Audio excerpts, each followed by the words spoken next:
Hey, do you know that if you are using that water bottle, you might contribute to something called negative production externality? Huh? What's that supposed to mean? Ha!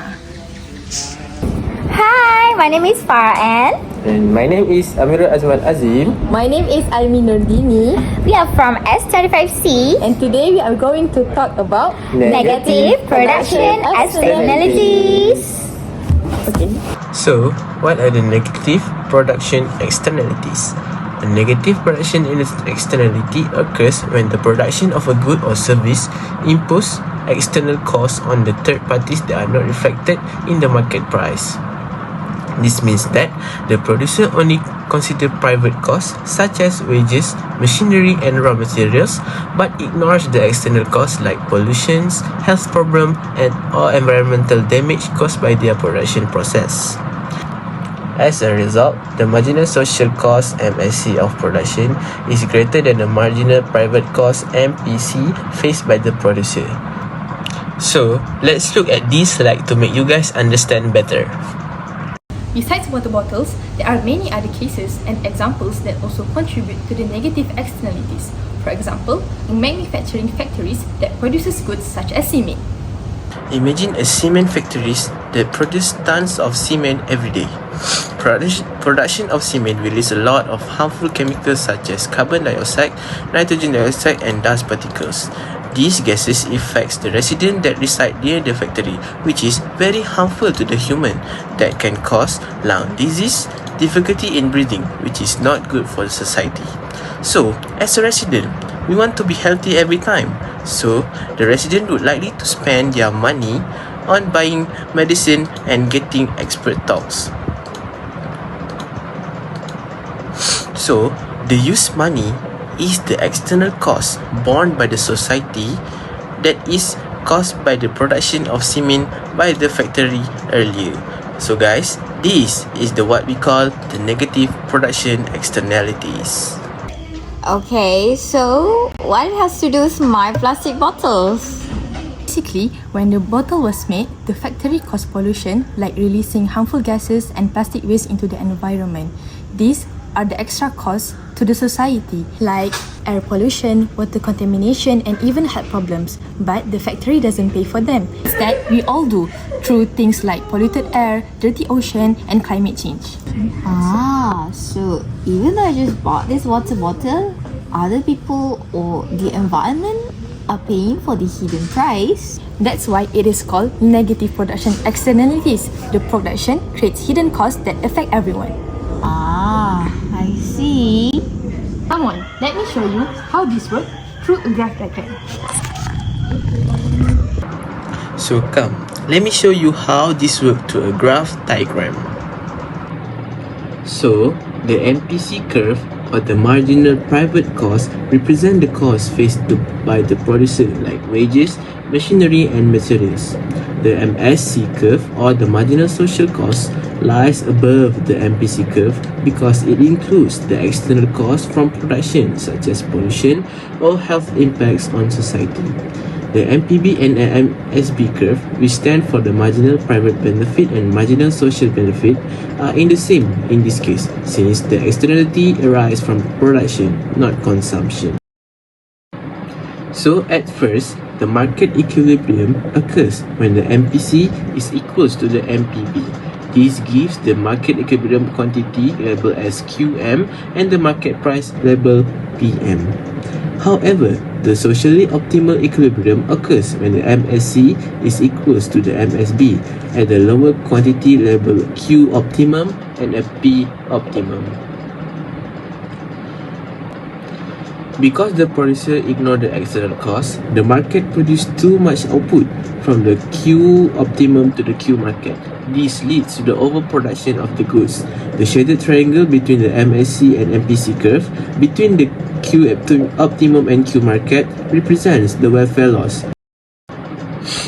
This area shows the loss of social welfare because the extra units produced by the producer beyond the socially optimal levels that create more cost to society than benefit. Therefore, the diagram demonstrates how ignoring external costs leads to the market failure, since resources are over-allocated to the production of goods that harm the society. So now, what can we do to prevent this? How? This is actually more of the government's job.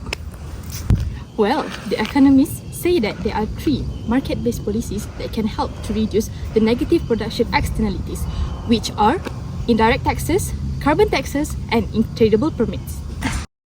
But the only policy that I'm going to explain to you guys is tradable permits policy, which also known as CAP or trade schemes.